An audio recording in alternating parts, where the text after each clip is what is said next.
So this is Steve, and I'm here with Don Bobay. Don, appreciate your time today.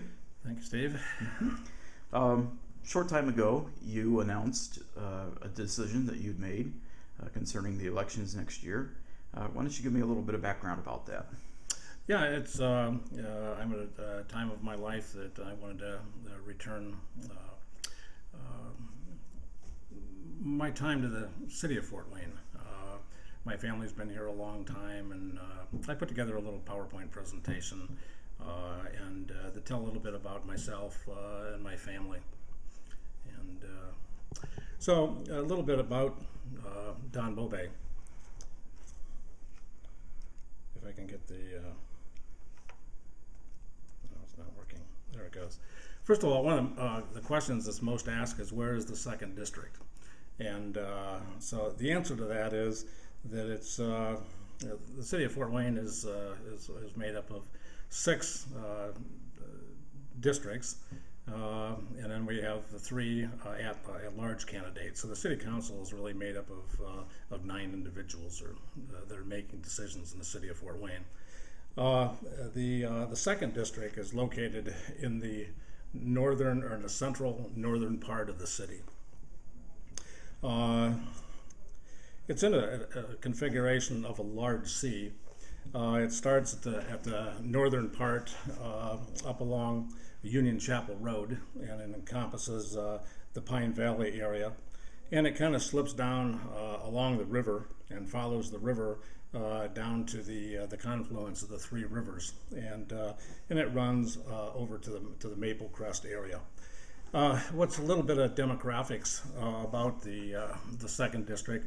There's about 38,000 people in the second district.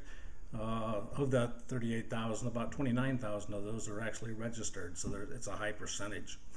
The city of Fort Wayne gives a little bit of demographics on race, and currently we're about 4.5% black and 2.2% Hispanic. So the majority of the area is white Caucasian. The other unique parts of this is within the second district. There's 60 neighborhood organizations and also 46 churches that are located in the second district. And that's going to be my base that I'll be talking to and communicating with in representing. It's very difficult to talk to 38,000 people, but again, with the church leadership and the neighborhood associations, it's a little bit easier to drill down and to get an idea. There aren't a lot of factories in the second district. Up along I-69, there's I think 4 or 5 factories up in that area, and that's about it as far as manufacturing and factories. So it's rather unique in its characteristics, but it has a lot of hospitals. We've got 3 hospitals within the area, and we've got 3 universities. So it's very much unlike the rest of the other city districts. Is Parkview, the new Parkview up north, is that in second district? I can't remember. It's kind of unique. It's outside the city at this point in time, but I'm told that when annexation comes, it'll come up along Union Chapel Road and encompass that.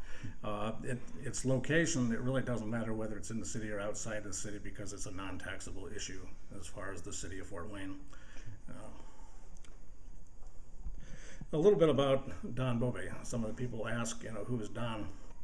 And I wanted to answer that. First of all, a little bit about the family. Everybody seems to know a Bobay member. My family came here in 1840, and which is rather unique. We're listed by the Allen County Library as the first families of Fort Wayne. To give you an idea of 1840,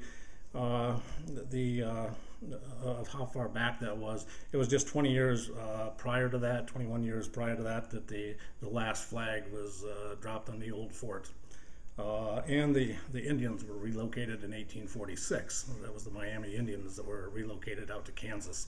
So my family was here when the Indian population was still in existence. So the Bobay family came from the small town in France called Saint-Germain-la-Chalaise. It was over near the Swiss and German border. But there were a lot of French people that came to this area in that period of the 1830s and the 1840s. And but typically they would come by a sailing ship. It took 49 days to leave the port up on the Mediterranean to travel to New York. And typically most of the people at the time would load the ships and unload the ships, and that basically paid their passage to get over to the United States. So there were only 26 states at the time when my family came, and William Henry Harrison was the president of the United States at that time. It's kind of unique that Florida was still under the Spanish reign. So 26 states. And so why did they come here? And why did the German people, why did the French come here? But typically there was a famine issue that was happening at the time. But also Fort Wayne was rather unique because the French traders were here up to 100 years prior to my family coming. And so this was a French-speaking population. The land was very cheap. It only cost $1.25 an acre, and the game was plentiful. I've read stories in the history books from the Allen County Public Library. You could literally walk in the streams of Beckett's Run and literally catch the fish with your hands. So the land was fertile. The game was plentiful and very economical. So it tells a little bit about the Bobay family, but who's this guy Don Bobay? And it's kind of unique. There's actually 4 Don Bobays in northeastern Indiana. So there's a fisherman, Don Bobay, that he's mentioned in the Journal Gazette. Seems like every Sunday, winning a bass fishing contest. Well, that's not me. I'm not the individual that runs the air conditioning at the War Memorial Coliseum. Not me either. So I grew up in Fort Wayne my entire life. I've got a couple of pictures here that I threw in. And I don't know, it was kind of unique that the first picture there, I was a carrier for the News Sentinel. So I'd like to think that at the age of 14 that I was already delivering the conservative news to the city. So I'm a member of the Indiana Air National Guard, the 122nd, very proud of that. The photo in the picture is me up on the top of one of the Air Guard jets back in the early 70s, just returning from Vietnam. The last photo, I've been in the construction industry 45 years, so that's my entire life. I'm still involved in it and very proud to be a member of the construction industry. A little bit as far as what kind of a guy am I? I'm a fiscal conservative. You know, I believe in the letter of the law, and I'm a right to life candidate also. So one of the other questions is, why am I running? And as my initial comment, you know, I want to repay something back to this community that has given me so much. It's given me my education. It's given me a good business career. I think I have a lot of talent in my business career. I look at the current city council, and we have a lot of attorneys, and we have, you know, some other people, but they're typically not business folks, and so I hope to bring that the dynamic to the council, so that I can help them in that way. A couple talking points. We like to look at safety and security. That's always number one. You know, that we take care of our folks, the police and the fire, and that the city's secure. But I truly believe in transparency. I was the president of a company here in town, Moss Engineering Corporation, and it was an open. I governed by open book management, and that's so I believe in transparency, not keeping things from the folks, but actually, you know, sharing with the community. Also, I'm very big on economic development, and I know that there's a few of the developers in town. They won't build within the city of Fort Wayne. There's just too many issues down to city county building that they tend to want to fight you and not work with you. So people tend to want to build out in the county rather than the city of Fort Wayne. I hope to blow down some of those barriers, knowing the issues and having worked in the construction community. So I'm going to be big on economic development. And then it's also putting people to work. I hope to get into everybody in the manufacturers and the employers within the second district, find out their needs at the hospital, and I'm going to talk to the people in the second district. And if they're looking for a job, I'm going to try and help them find a job in the second district. And so that goes. I've always been involved in the USGBC, the Green Building Council.